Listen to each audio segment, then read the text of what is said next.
Muy buenas noches. En nombre de la comunidad judía de Chile y de Bnei Brit, les agradecemos acompañarnos en una nueva actividad.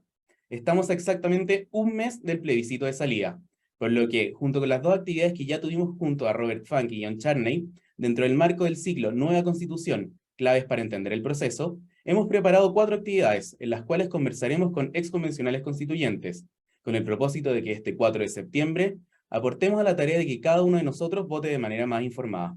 Hoy nos acompaña el ex convencional constituyente Rodrigo Álvarez Centeno. Rodrigo es doctor en Derecho de la Universidad de Navarra, máster en Derecho en Harvard, abogado de la Pontificia Universidad Católica de Chile y militante de la Unión Demócrata Independiente. Representó en la Convención Constitucional al Distrito 28 de la región de Magallanes y la Antártica chilena. Anteriormente, fue diputado entre 1998 y 2010 por la misma región. Durante el primer gobierno del presidente Piñera, asumió inicialmente como subsecretario de Hacienda, asumiendo luego, entre 2011 y 2012, el Ministerio de Energía. Ha sido docente de Derecho en diversas escuelas y también ha ejercido asesorando a varias empresas y asociaciones gremiales en materias tributarias, comerciales y derecho de la competencia. Está casado con Pamela Serra y es padre de 5 hijos. Sobre la actividad de hoy, desde los equipos de la comunidad judía y de Bnei Brit, hemos preparado una serie de preguntas para guiar la conversación con Rodrigo. De igual forma, los invitamos a hacer sus preguntas a través de la sección preguntas que pueden ver acá en la parte de abajo del Zoom. Recordamos que estos son espacios de respeto, por los que les pedimos mantenerlo durante todas sus intervenciones. Y además les recordamos que la sesión de hoy está siendo grabada, por los que a la gente que nos va a ver un poquito más tarde, los saludamos y aprovechamos de agradecerle a todos los que nos están acompañando hoy día. Y pasando directamente a nuestra conversación de hoy y aprovechando de saludarte, Rodrigo, voy a partir con una pregunta directo al callo. En una entrevista del día 2 de abril, en el diario La Tercera, se te preguntó si es que veías con pesimismo el, en ese entonces, posible texto constitucional. Y llegando a las preguntas directas, ¿apruebo o rechazo? Desde ya, primero permíteme agradecer esta invitación tanto a la comunidad judía de Chile como a Bnei Brit. Es para mí un motivo de un profundo orgullo estar con ustedes. En ese periodo parlamentario que tú recordabas, integré durante muchos años el Comité Parlamentario Chileno-Israelí y gracias a la comunidad tuve la oportunidad de ser invitado a conocer Israel. Así que para mí es un motivo de alegría volver a estar con ustedes conversando un tema tan importante y por supuesto con toda la amistad que siento por ustedes como grupo y como comunidad. Eh, si tú alguna de lo que tú dices es clave, quedan apenas 31 días, son 445 artículos, es un texto gigantesco. Y desde ya, y esa es una de las razones, la cantidad de materias que yo creo que están maltratadas, que fueron un trabajo con errores, mi posición es muy clara y le he anunciado que yo voy a rechazar este texto porque me parece que no es adecuado para Chile, no es una buena solución para los problemas de Chile, no es lo que los chilenos querían y nos va a traer más problemas que ventajas su aprobación.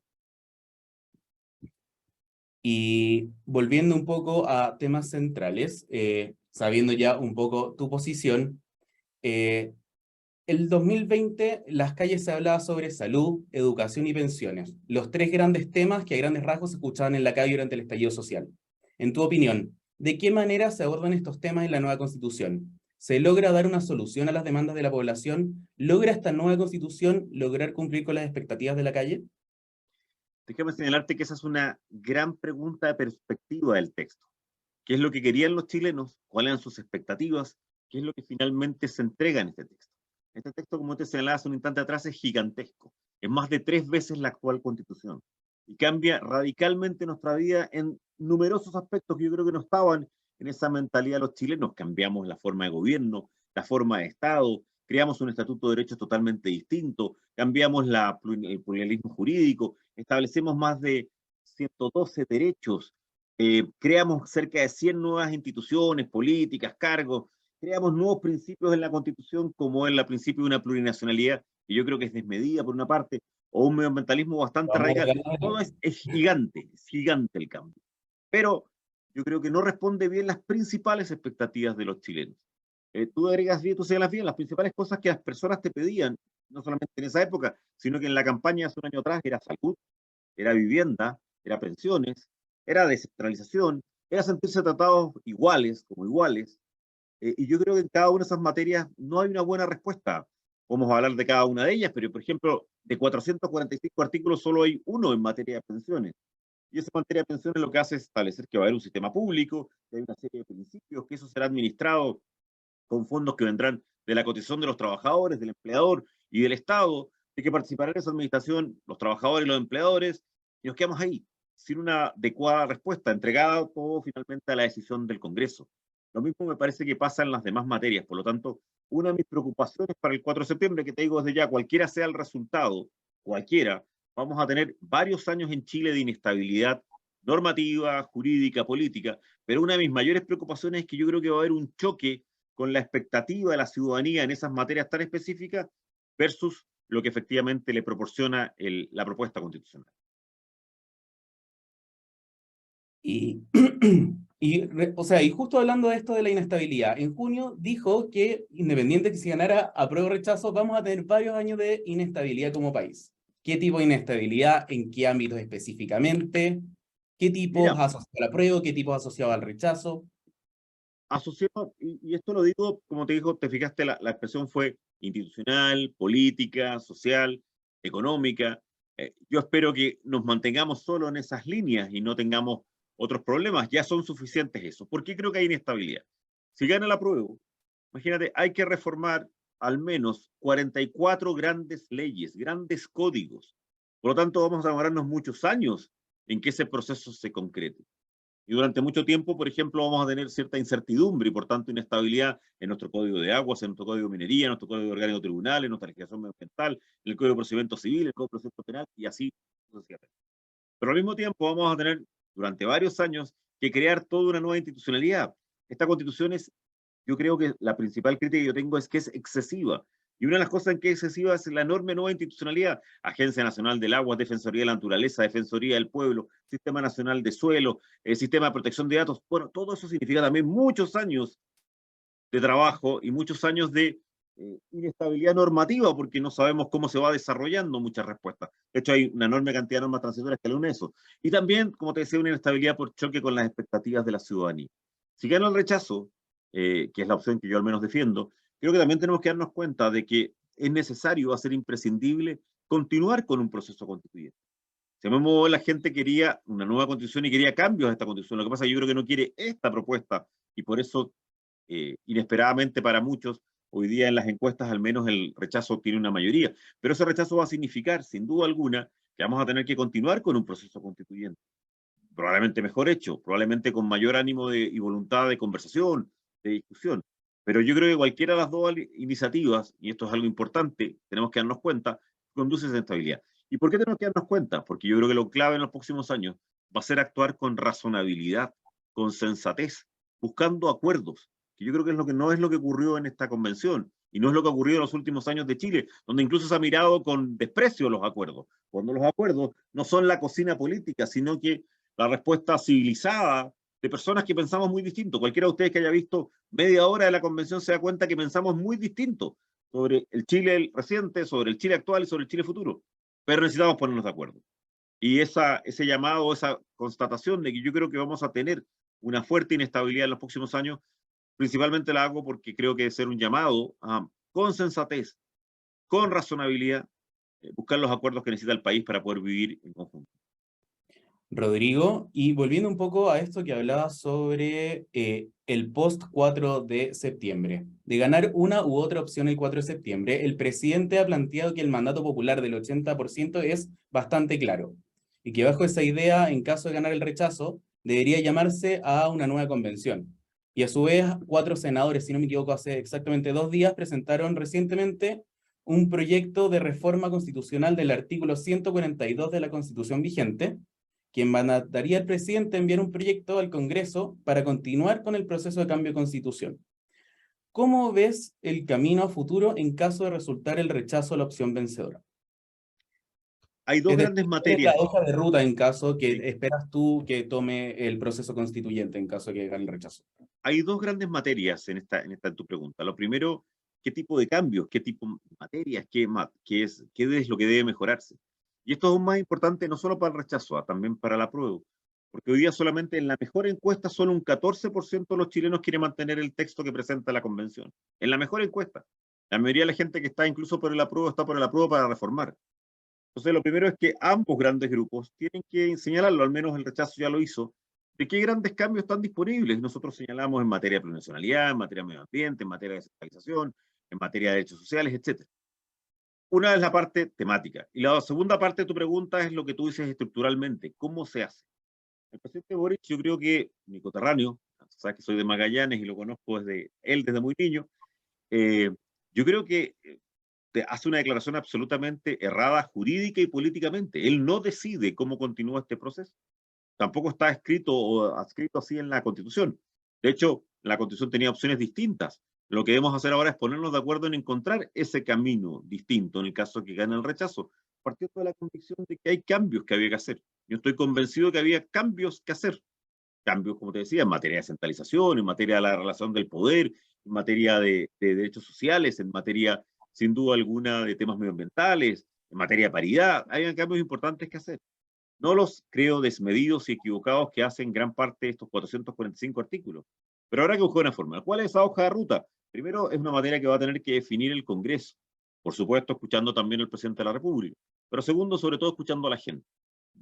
Yo creo que lo único que está claro como mecanismo de resolución de estas materias, ya sea, eh, de hecho, es parte de los mecanismos de reforma de la Constitución, pero lo que está claro es que cualquier cambio relevante a la Constitución o cualquier opción tiene que ser validado por los chilenos.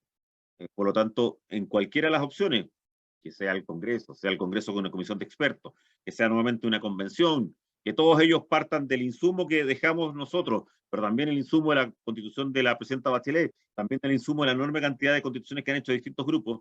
Bueno, cualquiera sea la fórmula que se encuentre, que forma parte más de un acuerdo de los partidos políticos, como fue el acuerdo del 15 de noviembre del año 2019, en que las fuerzas políticas logran encontrar una solución, lo que sí debe tener siempre un elemento de votación ciudadana. Bueno, acá Rodrigo nos llegó una pregunta de Edith Vidal que pregunta, ¿habría sido mejor no buscar cambios, no haber tenido una constituyente? A ver, yo creo que cambios había que buscar absolutamente, debido a la situación que se veía, debido a que yo estaba totalmente alejado durante 10 años de mi vida de toda actividad política y volví solo para esta, así que en eso era un espectador como cualquiera de ustedes.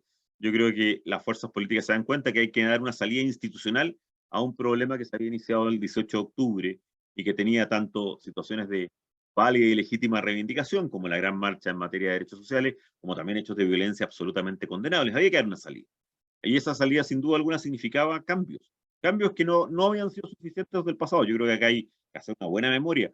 En 30 años de constitución hubo cambios en 24 de esos 30 años. Hubo gigantescos cambios como en el 2005, pero no eran suficientes. Las constituciones también pasan por momentos en que su creencia legitimadora ya no es suficiente y que probablemente se requiere un nuevo sueño. Los chilenos nos damos cuenta que eso ha ocurrido en nuestra historia casi cada 40 años.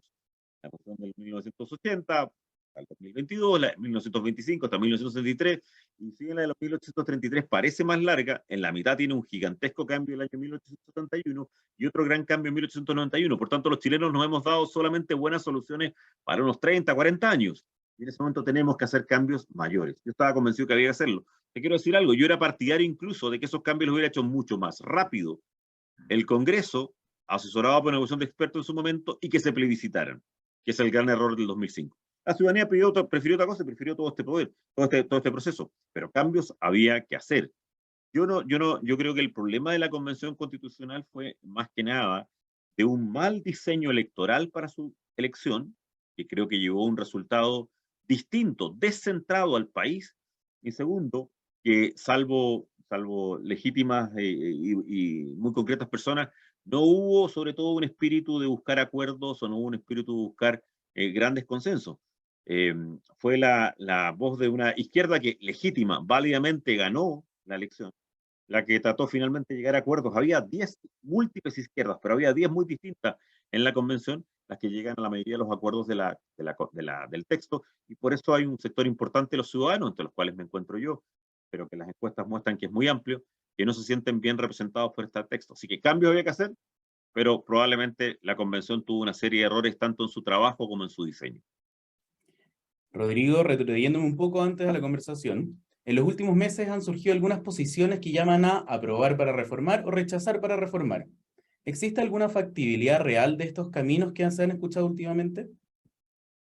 Yo creo que rechazar para escribir una nueva y darse una nueva oportunidad, cualquiera de los mecanismos que hemos dado es absolutamente válido, más cuando las principales fuerzas políticas que defienden esa opción han hecho un compromiso público, tanto temáticamente como desde el punto de vista del compromiso, han hecho actitudes muy especiales, muy evidentes, como fue la reforma a los quórum de la actual reforma de la Carta Constitucional o respaldar iniciativas que han presentado senadores de otras coaliciones políticas. Yo creo que el rechazar para escribir una nueva constitución es absolutamente válido y real. Tengo mi duda sobre el aprobar para reformar, por dos razones. Una, porque creo que hay varias fuerzas políticas dentro de ese sector que no están por esa tesis, o que no han dicho, y aquellas que están por esa tesis tampoco han dicho que estarían dispuestos a reformar. O sea, yo creo que la primera condición de decir estoy dispuesto a aprobar para reformar, cuando tú acabas de votar el texto, o sea, hace menos de un mes, es decirte, bueno, ¿qué cosa ahora que hace un mes considerabas que era correcta y porque votaste a favor? Yo las voté en contra, pero ustedes las votaron a favor. ¿Qué cosas están dispuestos a reformar? ¿El sistema político? ¿El modelo, la forma de Estado? ¿La plurinacionalidad? ¿El estatuto de los bienes comunes? ¿Qué cosa? Y además porque los mecanismos de reforma a partir de la aprobación de la Constitución se complican por una serie de procesos que se inician de inmediato. Por ejemplo, un tema que me tocaba exponer el día de ayer, hay una norma en los artículos transitorios que dice que de inmediato, una vez promulgada la Constitución, los derechos de agua de cerca de 300.000 personas en Chile se transforman en autorizaciones. O sea, de inmediato se produce un efecto. De inmediato se produce un efecto en materia de principios, de inmediato se produce un efecto en materia de derechos, de inmediato se produce un efecto en materia de la selección de autoridades, porque ya está determinado así. Entonces, después de volver eso marcha atrás, me parece que es mucho más difícil. Y también es más difícil por los instrumentos y por una larga discusión. Yo tengo acá mi tesis, al menos yo creo que hay argumentos de tesis para demostrarlo, de que al mismo tiempo no solamente hay 4/7, pero en todo lo importante, 4/7 más un plebiscito, y en otras cosas 2/3 para evitar el plebiscito, sino que también yo creo que existe en todo lo que sea los derechos de los pueblos originarios, y a mi modo de ver unos temas, ese plurinacionalismo desmedido, unos temas más complejos de la Constitución, no se puede reformar si es que ellos no han dado su consentimiento libre, previo, informado, como señala el artículo 191 en su segundo, al establecer que en cualquier cambio en los derechos que les confiere la Constitución, tiene que tener ese estatus. Entonces yo lo veo muy difícil y yo, por tanto, partiendo de la base de que creo que es imprescindible la continuación del proceso constituyente, yo prefiero la opción de rechazar para darse una nueva oportunidad de escribir algo que sí vea representado un amplio sector de los chilenos. Porque más, te quiero decir, uno de los principales problemas del 4 de septiembre, así como te decía que para mí es un problema la inestabilidad, otro problema es que todos sabemos que el resultado va a ser estrecho. Y eso significa que no es una gran carta desde el punto de vista de la unidad de Chile, no es una gran carta desde el punto de vista de la estabilidad, como te señalaba hace un rato, y eso a mí me preocupa mucho políticamente, en cualquier sector, porque yo creo que estos son, cuando se producen estos fenómenos, los populismos de izquierdas o derechas son extraordinariamente complejos y potencialmente muy peligrosos. Rodrigo, tengo acá una pregunta, has abordado mucho el tema de la plurinacionalidad. ¿En qué se traduce específicamente la inclusión de este concepto en este nuevo proyecto de constitución? Mira, prácticamente no hay charla en que no te hagan esta pregunta específica, y yo creo que una de las cosas que más debemos tener presente. Quizás la mejor forma de tratar de entenderlo es como un esquema de tres círculos. El primero es un reconocimiento. Hasta ahora, ya sea específicamente o ya sea indirectamente, todas las constituciones chilenas reconocían la existencia de una nación, los chilenos, los chilenos, reconociendo fundamentalmente el proceso de mestizaje en Chile, reconociendo fundamentalmente que cerca del 90% de los chilenos no tenemos o no nos identificamos con ningún pueblo original. Entonces la constitución establecía una nación, los chilenos. Lo primero que hace este concepto es decir, no, en Chile hay al menos 12 naciones. Yo muchas charlas pregunto a ver si alguien logra identificar, la inmensa mayoría de los chilenos no saben estos 12 naciones o pueblos preexistentes. Selknam, Yagán, Yahuáscar, Chango, Rapanui, Mapuches, Quechuas, Collas, Diaguita, Licanantaya, Aymara y los chilenos. Y en algunas cosas más medias particulares, no quedó totalmente, pero sí tienen algunas características, el pueblo tribal afrodescendiente. Entonces, lo primero es cambiar este esquema, es decir, de ahora en adelante en Chile hay más de una nación, sino que hay al menos 11 naciones o pueblos preexistentes, los chilenos, y después también otras que pueden crear la ley. Segundo aspecto, hasta ahora yo estoy de acuerdo, el segundo aspecto es una serie de elementos que vamos a llamar tú y yo de cultura e identificación. Por ejemplo, el derecho a su lengua, el derecho a que sus colegios y sistemas de salud respondan a sus creencias, el derecho a respetar su cosmovisión, el derecho a que haya una identificación en documentos públicos, imagínate, tal como un pasaporte, que tú puedes tener en un momento dado, no sé, el pasaporte que dice Unión Europea y abajo España, acá habrá uno que diga Chile y abajo dirá Pueblo Coya. O sea, son elementos de identificación, son elementos de cultura, son elementos, yo creo, de respeto a esa diferencia cultural que podemos tener. Pero a mí lo que me preocupa son las consecuencias posteriores, porque ahí entramos en cambios políticos muy profundos. Lo primero dice, y esto cambia la forma de Estado en Chile, por eso decía que para mí esta propuesta que usted diga, dice, habrá algo que se llamará autonomías territoriales indígenas, con territorio propio, con todas las capacidades y competencias administrativas, financieras, políticas, para su libre determinación, para su autogobierno y para cumplir sus finalidades. Pero no solo eso, después te dice que en ese ámbito territorial ellos tendrán un derecho preferente a sus recursos naturales. Y esas áreas hoy día en Chile están extraordinariamente mezclados. Pero no solo eso, te dice que además tienen derecho a una reparación cuyo elemento más importante o mecanismo preferente es la restitución de las tierras. Incluso habrá una comisión que recorra el país demarcando y proponiendo restituir. Pero no solo eso, también se crean nuevos sistemas judiciales y la mayoría de estos pueblos no tienen algo que pueda ser llamado un derecho. Tienen costumbres algunos, pero no elementos jurídicos. Pero ahora se crea derecho, se crean autoridades judiciales, se crea al mismo tiempo escaños reservados, puestos reservados en prácticamente todas las instituciones políticas populares y varias instituciones técnicas. Pero no solo eso, también en un momento dado se establece este mecanismo de consulta previa vinculante. Tienen que ellos dado su sentimiento, lo que cambia enormemente, por ejemplo, la aplicación hoy día del artículo del comercio. Todo este conjunto yo creo que te produce una división y fenómenos de alta choque pues, y de falta de cohesión social en los próximos años en Chile. Y yo creo que es desmedido para nuestra realidad. La realidad de los pueblos originarios en Chile es entre el 8 y el 12% de los chilenos. Y creo que establecimos una forma de enfrentar este problema que a mi modo de ver resulta desmedida para el mejor funcionamiento de nuestro país. Por eso decía, por eso lo hago como con tres círculos, porque hay varios elementos que yo estaba totalmente de acuerdo, pero me parece que la suma de ellos termina siendo, como muchas cosas en la Constitución, lamentablemente, muy maximalista, muy refundacional y muy desmedida. Y las constituciones exitosas son aquellas que le apuntan a los problemas concretos de los países que viven, a las realidades que viven. Yo creo que esta constitución exagera, es desmedida en muchos aspectos y no se preocupa o no logra identificar exactamente cuáles son los principales problemas que tiene nuestro país.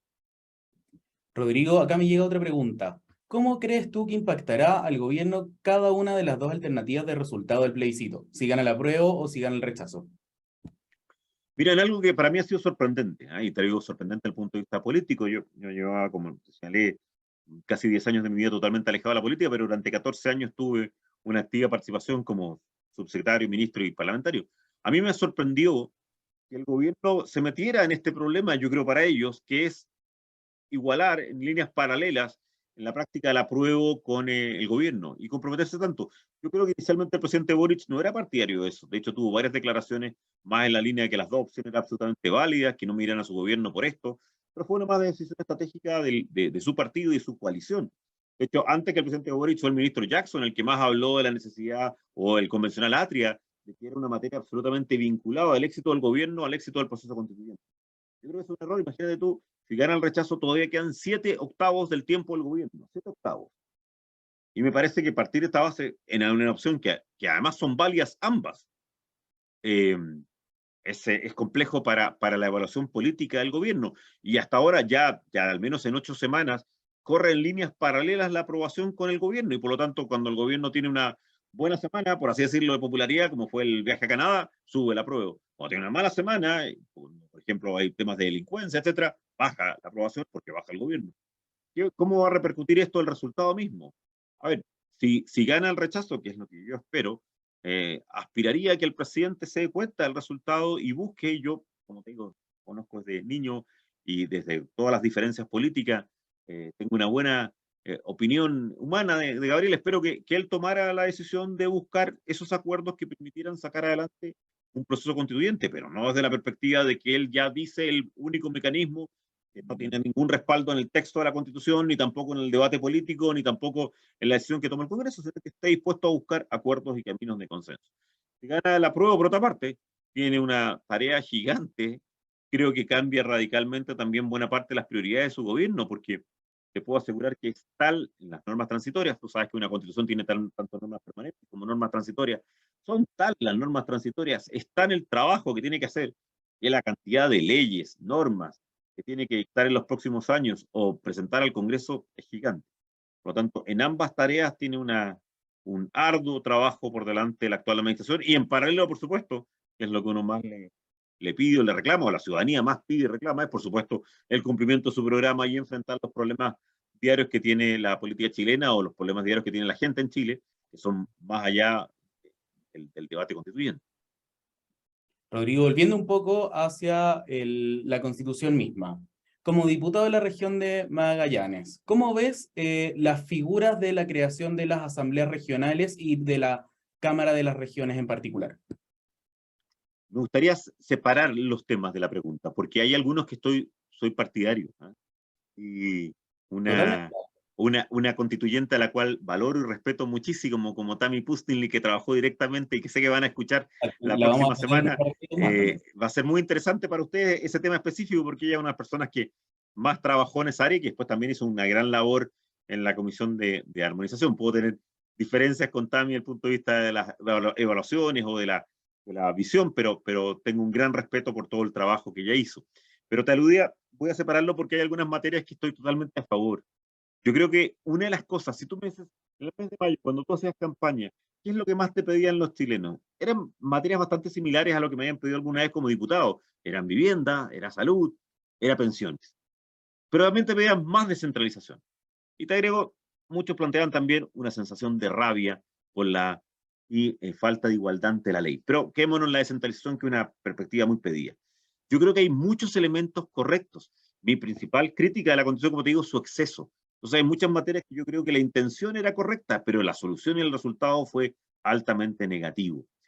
Yo creo que en materia de las atribuciones regionales, por una parte, o las atribuciones de las comunas, por otra, hay una buena entrega de varias nuevas facultades y nuevas atribuciones. O sea, por eso la separo la punta. Por la primera parte, que es las nuevas atribuciones, hay varias que me interesan y que encuentro positivas. Hay otras que creo que va a haber un problema si es que no se entregan adecuadamente los recursos y los equipos técnicos, los equipos humanos y, por supuesto, los recursos financieros que permitan desarrollar esas tareas. Porque se le están entregando muchísimas nuevas tareas a tanto las regiones como las comunas. Lo que a mí no me gusta mucho es que yo era partidario de un fuerte proceso de descentralización y entregar mucho más poder. Eh, pero me parecía que el sistema no era cambiarlo tan fuertemente a este Estado regional que se crea, porque es un Estado que yo creo que va a tener una serie de complicaciones. Desaparecen las regiones, las provincias, como las conocemos hoy día, y surgen por un lado, estas regiones autónomas, por otro, estos territorios especiales, por otro, estas comunas autónomas y finalmente estas autonomías territoriales indígenas. A mí me parece que es un sistema bastante único en el mundo, ¿eh? Probablemente algunos te dicen o te comentan que se parece más a España o Italia. Yo creo que no. Yo creo que es muy distinto y además, una vez más vuelvo al comentario que las constituciones correctas son aquellas que responden a los problemas históricos de cada país.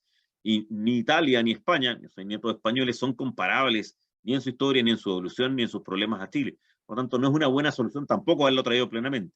Pero en materia de Estado regional, yo creo que al finalmente, y vuelvo a mi pequeña reflexión del exceso, creo que hicimos un esfuerzo mucho más grande y que era preferible habernos concentrado en un efectivo cambio de las atribuciones, tanto financieras como políticas de la región.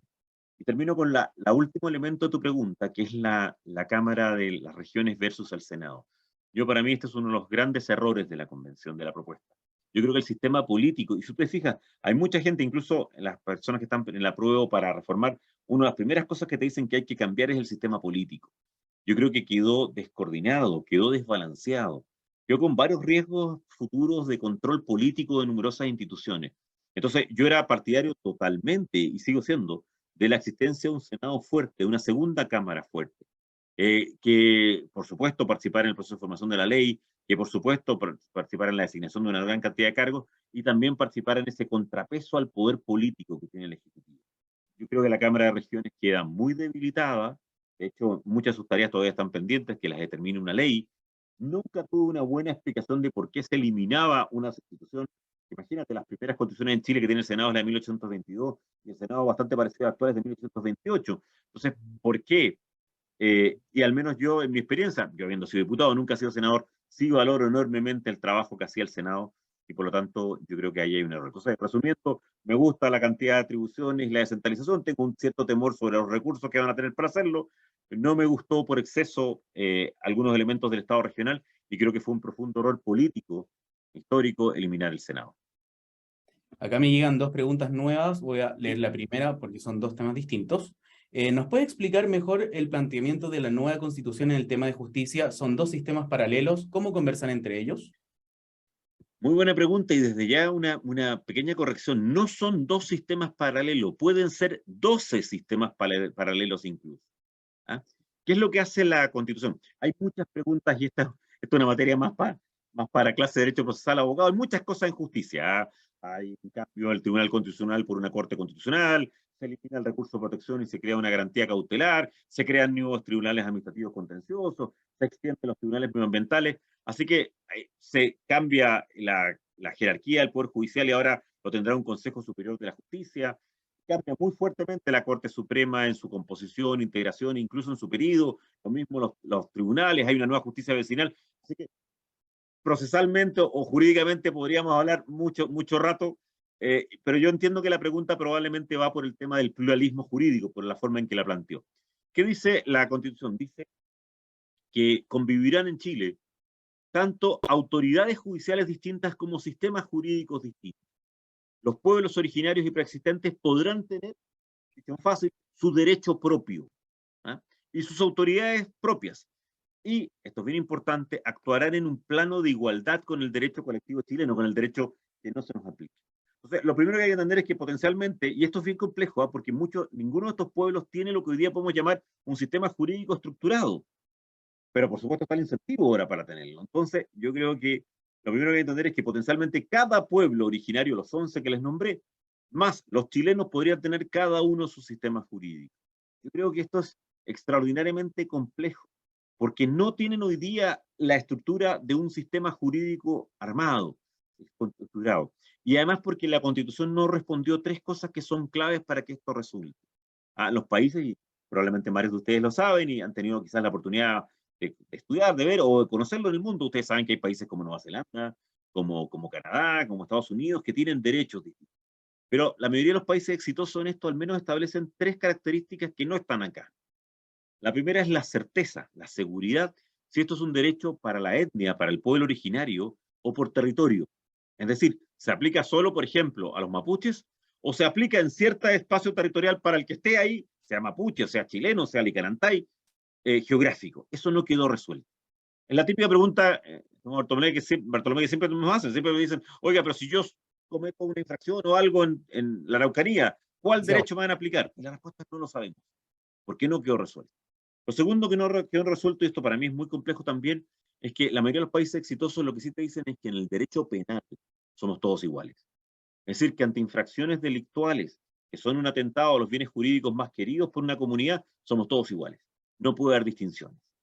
Eso tampoco quedó. Y lo tercero que quedó, que también yo creo que le va a ser un problema grande de aplicación en el futuro, es que la mayoría de los países que tienen sistemas judiciales, pluralismos exitosos, tienen lo que se llama una cláusula residual. Dicen, hay un sistema base, donde todos nos podemos levantar el dedo y decir, yo creo que me juzguen por ese. Porque imagínate, tú puedes haber una persona, un descendiente del país, del pueblo mapuche, que vive hace 4 generaciones, no sé, en Puente Alto, y no tiene, por tanto, ningún conocimiento del derecho mapuche, que no existe, pero que podría existir, o no tiene ningún conocimiento de las autoridades que podrían aplicar este derecho, por ejemplo, los loncos. Entonces, él debería tener el derecho a decir, no, sabe que yo, al menos a mí, seré de una etnia, pero yo prefiero que me apliquen el derecho general. La mayoría de los países que han sido exitosos han tenido esas 3 respuestas. Esta Constitución no lo tiene, y creo, claro, alguno podrá decir, bueno, eso podrá ser entregado a la ley en el futuro. Sí, pero me parece que eran temas tan complejos que en una Constitución que además no se fijó en número de artículos, por tanto, un par de artículos más no era problema, debió haberlo dejado establecido en el capítulo del sistema de justicia. Rodrigo, ya tenemos una pregunta preparada, y es que el día del cierre de la convención tuiteaste, en la última sesión de la Convención Constitucional, al menos de mi parte tengo una profunda crítica y desilusión del trabajo de esta institución y del texto resultante. En cuanto a unidad de Chile, calidad técnica y estabilidad política, y normativa, el resultado es negativo. Ya nos comentaste que tu opción es el rechazo, y antes de abordar los negativos, si tuvieras que destacar, y de hecho ya abordamos muchos puntos negativos, si tuvieras que destacar alguno de los aspectos positivos de la nueva Constitución versus la vigente, ¿cuáles serían? No, obviamente, las limitaciones de Twitter y de los números de caracteres te produce ese tipo de consecuencias, pero no, déjame. Primero, primero como señalé parcialmente en un momento, yo creo que había muchas expectativas, objetivos correctos. Mi sensación es que fue la respuesta a la desmedida o confusa. Pero si ustedes me dicen, creo yo que la Constitución tenía que tener principios de paridad, creo yo que la Constitución, que no tenía ninguna otra Constitución previa, tenía que superar una cosa que en su momento fue histórico. La Constitución del 80 fue una de las primeras constituciones de Iberoamérica que estableció una pequeña norma medioambiental, que es el 19 número 8. Creo que tenía que haber una mucha preocupación medioambiental, por supuesto que sí. Creo ya he explicado algunas normas de los pueblos originarios que yo estaba absolutamente disponible. Creo al mismo tiempo que se necesitaba mucha más descentralización. Entonces, primero, reconozco muchos objetivos correctos y que como yo no participé en muchas de esas votaciones, tengo que reconocérselos a otros. Por supuesto, hay una evolución correcta. Creo que las soluciones fueron las excesivas o inadecuadas o un tanto confusas. Segundo, yo creo que hay temas, voy a contar algunos temas quizás más anecdóticos, pero temas que es muy bueno que estén en la Constitución. Te pongo dos que son más anecdóticos para mi región, pero que son muy importantes. El reconocimiento somos la primera Constitución que reconoce una serie de efectos al territorio marítimo. Incluso se le coloca un mar, el maritorio, es decir, a la presencia del mar y a las obligaciones tanto del Estado como del desarrollo del mar. Yo creo que es muy positivo. O, por ejemplo, la primera Constitución que alude a una parte de mi distrito, que es la Antártica. Piensen ustedes que Chile tiene más o menos 722.000 kilómetros continentales y reivindica 1.250.000 kilómetros cuadrados en la Antártica. Por lo tanto, que haya menciones de esto a mí me parece correcto. Entonces hay un montón, una serie de normas, por supuesto, que me parecen correctas. Lo tercero, también me parece correcto, eh, digamos, ciertos rediseños institucionales como el que señalaba de descentralización. El punto está, insisto, que ahí tiene elementos positivos. Recuerda que decía, por ejemplo, las normas. Entonces, no, yo, evidentemente estamos en una época particularmente tensa y particularmente compleja, y a uno más le preguntan sobre las casas que uno considera negativas, pero que yo creo que hay elementos positivos, y por eso te fijaste que te decía hace un rato que cualquier proceso constituyente nuevo, a mi modo de ver, debe partir de ciertos insumos, uno de los cuales este propio texto, otro, por supuesto, es la constitución de la presidenta Bachelet, otro es los distintos centros de estudio, etcétera. Pero tú entenderás que incluso estadísticamente un texto de 445 artículos evidentemente va a tener materias que a mí me llegan a parecer correctas, como también hay un montón de materias menores o aisladas que también son muy preocupantes. O sea, por ejemplo, uno para de leer la Constitución y encuentra algún elemento más. Hace un rato me preguntaban qué opinaba yo de la reelección presidencial. Yo la encuentro altamente negativa para Chile, en general para los países sudamericanos. Así que hay mucho detalle que estudiar, que revisar y que tratar de comprender en estos apenas 31 días que quedan. Acá tengo una pregunta de Patricio Slemberger. Dado que las encuestas señalan que la ciudadanía muestra preferencia por la opción rechazo, ¿usted cree que el gobierno estaría dispuesto a presentarle a los chilenos una propuesta que incluya cambios profundos, tales como eliminar plurinacionalidad, cambios en el Plan Único de Salud, no eliminar el Senado, etcétera, al proyecto de constitución antes del 4 de septiembre? No, Favor, yo creo considerar que la postura de ciertos partidos al respecto. no, yo en eso tengo una visión muy crítica. A ver, la convención es fundamentalmente una convención de izquierdas, múltiples izquierdas. Está movimientos sociales constituyentes, el Partido Comunista, el Pueblo Constituyente, algunos otros retazos de la lista del pueblo, el Frente Amplio, el Partido Socialista, la lista del apruebo, Independientes Nueva Constitución y los dos grupos en que se establecieron los pueblos originarios, o se dividieron los pueblos originarios. Esta convención de izquierdas llegó a una serie de acuerdos en que nosotros no participamos. Y una de las cosas que yo no veo es que exista la voluntad real para llegar a acuerdos para reformar. O sea, el Partido Comunista, los pueblos originarios, la lista del pueblo, no quieren reformar nada de este texto. Piensa tú que el presidente Boric hace un llamado y marcó ocupado, digamos, ya hace 48 horas que él ha dicho, oiga, ¿por qué no empezamos a hablar de decir qué podemos querer cambiar? El único partido que lo ha dicho oficialmente es el PPD, y algunas cositas del Partido Socialista. Pero no, yo no creo, yo francamente creo, por eso te decía hace un rato que creo que el apruebo para reformar no existe en la práctica, no existe jurídicamente en la práctica, es muy difícil políticamente, pero además no existe por la voluntad política. Entonces, yo no creo que, y yo creo que acá hay cosas que son de diseño muy incorrectas, como te decía, la plurinacionalidad, el ambientalismo radical, algunos elementos del sistema político, el sistema judicial. No creo que tengan los votos ni la alianza, y por eso está hasta ahora solamente el título de la canción, pero no sabemos ni la letra ni la música, que es el título de Aprobar para Reformar, que sencillamente es un buen título, un buen eslogan político, pero que hasta ahora no tiene ningún contenido. Acá me preguntan, de las cosas que se resolvieron bien en la Constitución, ¿cuál es la que mejor se resolvió? Me cuesta contestar eso porque son temas muy amplios. ¿Eh? Las constituciones, para que todos sepan, las constituciones habitualmente tenían como dos grandes troncos o pilares que vienen de la evolución del derecho constitucional. Por un lado, los derechos de las personas. Por otro lado, era la organización del Estado.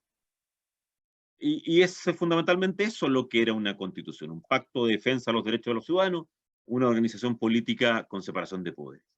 Esta constitución todo lo hace desbordado, todo lo hace maximalista, todo lo hace refundacional. Me cuesta decir algo que yo creo que haya quedado bien totalmente, porque creo que todo tiene, te decía, en términos del Estado regional, hay algunos elementos que me parecen bien, pero hay otros que me parecen mal resueltos. En términos de los órganos constitucionales anexos, a ver, si tú me dijeras a mi perspectiva, yo creo que finalmente, por ejemplo, una institución como el Banco Central quedó bastante mejor de lo que podíamos haber pensado con las primeras discusiones. Yo creo que algunos de los principios constitucionales quedan bastante bien, pero desde ya siempre va a haber temas de matices. Por ejemplo, yo creo que cualquier persona cuando lee el primer artículo de ambas, de la Constitución actual y la que viene, se puede dar cuenta desde ya las distintas percepciones u ópticas. La Constitución actual parte con la palabra las personas nacen libres, iguales en dignidad y derecho, y por así decirlo, en el umbral de la Constitución está la palabra las personas. La nueva Constitución parte al revés, parte del Estado. Porque son concepciones políticas distintas. O sea, a mí me cuesta encontrar algo que me parezca que haya quedado totalmente satisfecho. De hecho, la inmensa mayoría de estas normas yo me obtuve, la inmensa mayoría de las normas yo las rechacé porque no estaba recogido ni mi visión, ni mis ideas, ni mucho menos hubo una adecuada búsqueda de consenso, que yo creo unas cosas que peor tuvo esta convención. Cuando tú escuches que hubo grandes acuerdos, sí, hubo grandes acuerdos, pero entre los 118 convencionales de izquierda. Los 37 convencionales que representábamos a la derecha no participamos prácticamente de ningún acuerdo. ¿Por qué? Porque yo creo que un grupo importante, esos convencionales de izquierda, creyeron que estaba fijado el resultado político permanente del país a partir de la elección de mayo del año pasado. Y en vez de darse cuenta que en una serie de 14 elecciones la centro-derecha en el país representa entre el 38 y el 50%, creyeron que era permanente, definitivo y fuera de cambio el resultado que había tenido la derecha en la elección de la convención, que había sido apenas un 22%. Pero eso fue muy negativo y una de las cosas que más va a perjudicar y que más tiene, imagínense la cantidad de errores, yo creo, sustantivos, por el mismo tiempo formales, que tiene que haber cometido una convención que partió con un 80-20, con una popularidad del 72%, con una esperanza del 77%, y hoy día está en este momento bajo la opción contraria. Más gente cree, las encuestas dicen que va a votar rechazo. Bueno, eso es por no haber hecho bien el trabajo y no haber buscado grandes acuerdos, que es lo que no hubo en esta convención. Hubo grandes acuerdos dentro de las fuerzas de izquierda, no grandes acuerdos que yo creo representen a amplísimos sectores del país. Rodrigo, y para ir cerrando, porque ya estamos con el tiempo que habíamos prometido, nuestro amigo de siempre, Eitan Mendoza, nos recuerda que fuiste ministro de Energía, y en esa línea, ¿qué propone la nueva Constitución en esa materia? Sí, fui ministro de Energía, de hecho en ese viaje a Israel, que fui invitado como parlamentario del grupo chileno-israelí, una de las materias que vimos eran temas de energía, aun cuando yo era en esa época diputado, pero era diputado siempre involucrado en los temas de energía, y por lo tanto fue una visita que aprendí mucho y que después me sirvió como ministro. A ver, no, los temas de energía fueron, finalmente hay una serie, aun cuando esto es extensísimo, hay una serie de normas que quedan poco tratadas. Uno de los casos fue el Estatuto de la Energía, así como hay, y en un momento estuvo a punto de haber, pero así como hay un Estatuto de la Minería, un Estatuto del Agua, este no quedó. Si tú me dijeras qué cosas curiosas o complejas tiene en materia de energía, si tuviera que ponerme esa chaqueta de ex ministro de Energía, una referencia en el derecho que dice todos unos problemas de los derechos que son muchísimos. Entonces terminas hablando del derecho al ocio, del derecho al deporte, del derecho a la atmósfera, del derecho a la conectividad, del derecho a la velocidad de los datos, del derecho a la protección, bueno, muchísimo.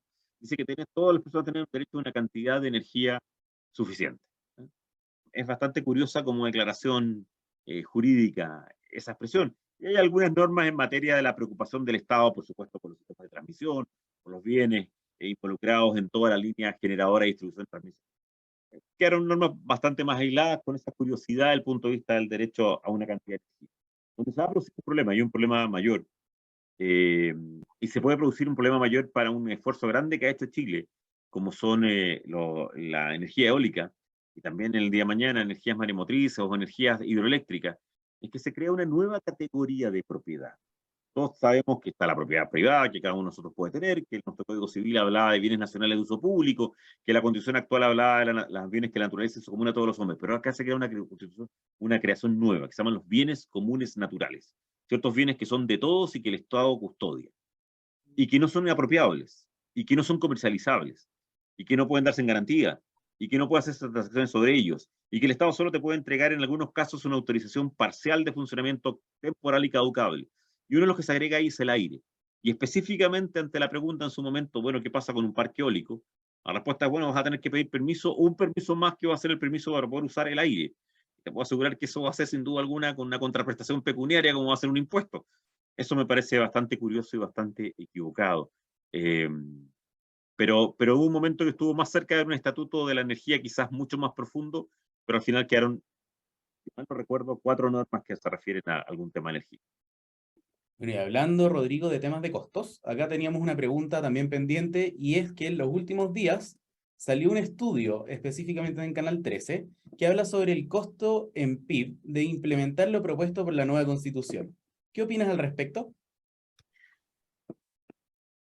Uno de los problemas de la convención es que en realidad cambia las categorías intelectuales de los últimos 30 años. No solamente una reacción política, sino que también una reacción a las categorías intelectuales. Una de las más graves es que yo creo que nosotros hemos aprendido ciertas cosas en políticas públicas en los últimos 35 años en Chile, que era la necesidad de tenerlas financiadas, o tener claro cuáles son sus fuentes de financiamiento, o tener claro cuáles son los mecanismos que te permiten ofrecerle a la ciudadanía en un momento dado algo. Esta constitución, ese grupo, hay 2 grupos de estudios que lo han hecho, un grupo de René Cortázar, otro grupo de Rodrigo Vergara y otros economistas, más o menos están aludidos a eso, a que el costo de esta propuesta, el costo permanente es entre el 8 y el 14% del PIB, entre el 8 y el 14, el 8,6 y el 14,2% del PIB. Eso, que tengamos una idea, es más de 3 reformas tributarias de las que quiere aplicar hoy día el presidente Boric. O sea, absolutamente no se puede asumir. Y esto, pues, te fijaste hace un rato, yo decía que una de mis preocupaciones en el futuro es el choque con las expectativas. Porque todos los chilenos les va a decir que tienen 112 nuevos derechos: el derecho a una pensión digna, al cuidado desde tu infancia hasta tu muerte, a las pensiones, a sistemas de, bueno, una enorme cantidad de cosas. Y para eso se requieren, y me pongo otra chaqueta, no la de ministro de Energía, sino que una muy entretenida que fue ser subsecretario de Hacienda durante 2 años. Digo, bueno, ¿dónde están los recursos para esto? Las personas que más preguntamos, la persona que más preguntó fue Hernando Fontaine, la segunda yo, ¿cuánto cuesta esto? La respuesta en general fue, no es importante, no es relevante ese tema. Cuando para mí era extraordinariamente importante.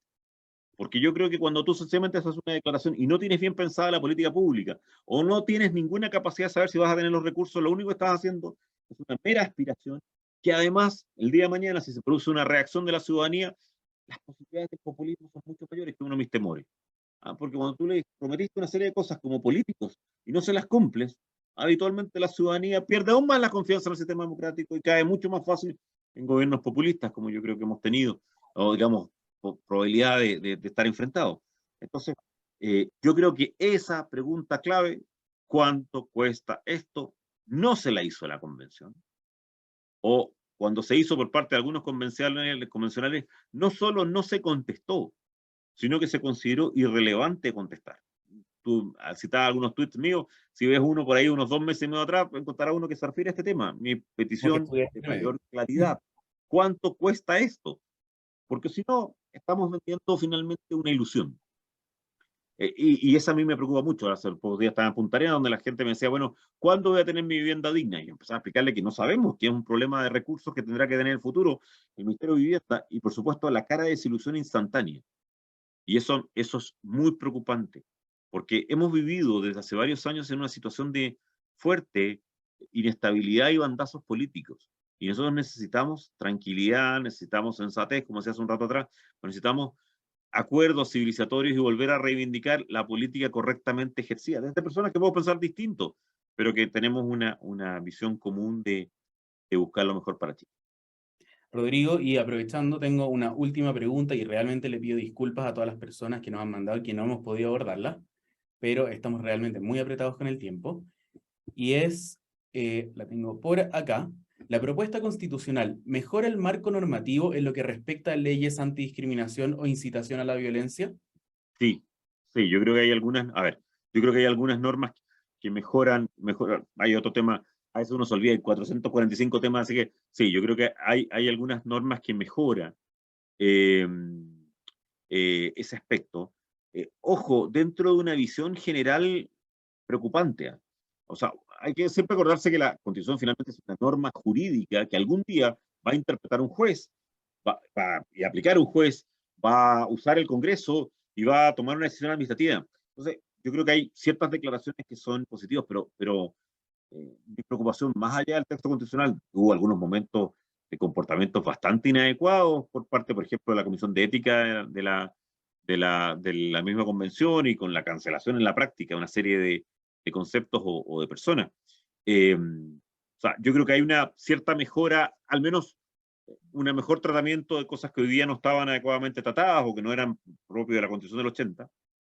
No es un tremendo esfuerzo, pero creo que hay algunas normas un poco mejores, pero me gustaría ahí, sobre todo a la comunidad, decirles que esta es una materia extraordinariamente preocupante, y para una comunidad como la de ustedes es aún más preocupante. Yo, como les digo, yo llevo 10 años totalmente alejado de la actividad política, pero este año ha sido un curso de intensidad absoluta, y el mayor nivel de discurso de odio, el mayor nivel de, de posiciones muy extremas que también están, o que pueden eventualmente afectarlos a ustedes como comunidad, a mí me preocupa, y me preocupa mucho. Por eso aprovecho también esto a agradecer a mi buen amigo Gabriel Silver, que tiene una gran experiencia política. Él ha hecho el contacto para invitarme a esta reunión, y los felicito como comunidad que tengan a personas como Gabriel, ojalá comentando y haciendo los análisis del caso ante un problema muy, muy preocupante. O sea, perdón, creo que así va a ser mi único comentario de política partidista o política más de primera línea.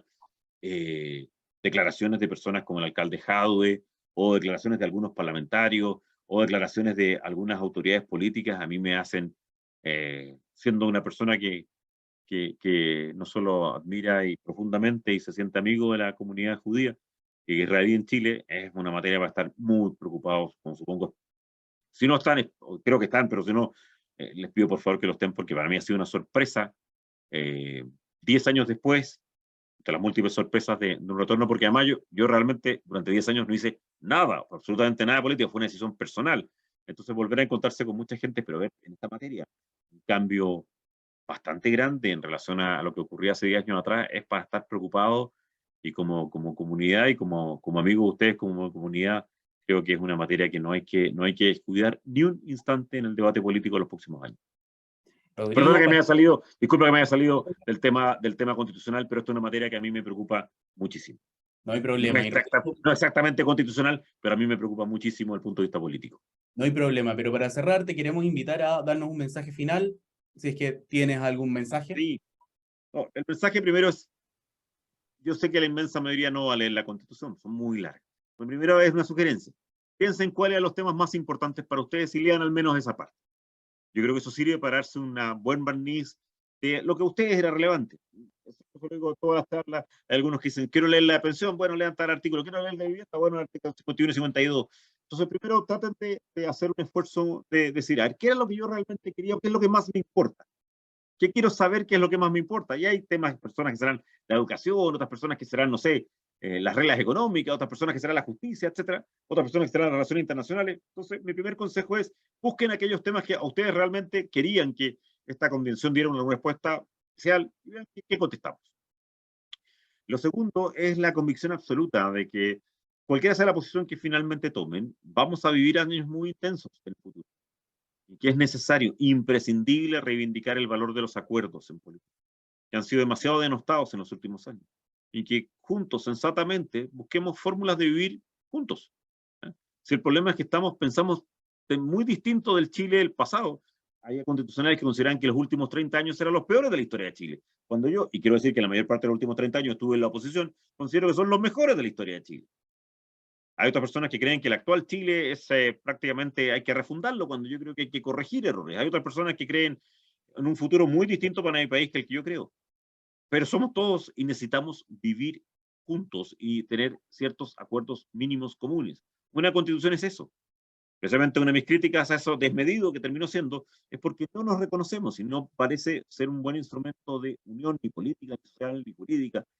Y creo que es imprescindible hacerlo. Entonces, el llamado a cada uno de ustedes en términos personales a informarse, ojalá leer aquellos aspectos de la Constitución que más le interesan, y el llamado más amplio y todo el esfuerzo que pueda hacer ustedes como comunidad es a luchar y a intentar los espacios de diálogo, los espacios de conversación que permitan llegar a esos acuerdos razonables, que nos permitan una convivencia como chilenos. Porque cada vez que los chilenos no nos hemos puesto de acuerdo, ha habido momentos muy duros en nuestra historia de Chile, momentos muy dolorosos, y eso no podemos dejar de tenerlo presente y, por supuesto, redoblar nuestros esfuerzos para trabajar con sensatez por el futuro de Chile. Muchas gracias una vez más a ustedes por esta invitación. Para mí es un honor siempre estar junto a la comunidad. Bueno, Rodrigo, por mi parte, agradecerte mucho esta hora de conversación. Como comunidad judía y como B'nai B'rith, es justo ese espacio el que estamos tratando de construir, un espacio donde aportemos con nuestro pequeño grano de arena a que nuestra comunidad y la gente que nos escucha y nos acompaña puedan votar el 4 de septiembre un poco más informados, donde vamos a tener pronto a Tami Pustilnik, vamos a tener a Patti el 9 de agosto, vamos a tener también a Cristian Monkeberg pronto, ya tuvimos también a John Charney, ya tuvimos a Robert Fanca, así que desde la comunidad judía aportar un poco más a que votemos un poco más informados. Y así podemos también construir un poco más nuestro Chile que todos queremos sea el mejor posible. Rodrigo, una vez más agradecerte por esta hora y esperemos poder juntarnos pronto. Y muchas gracias a Ojalá todos. cuando así se pueda. Muchas gracias y un saludo a los otros invitados en los próximos programas. Que estén muy bien. Chao, que estén muy bien. Buenas noches.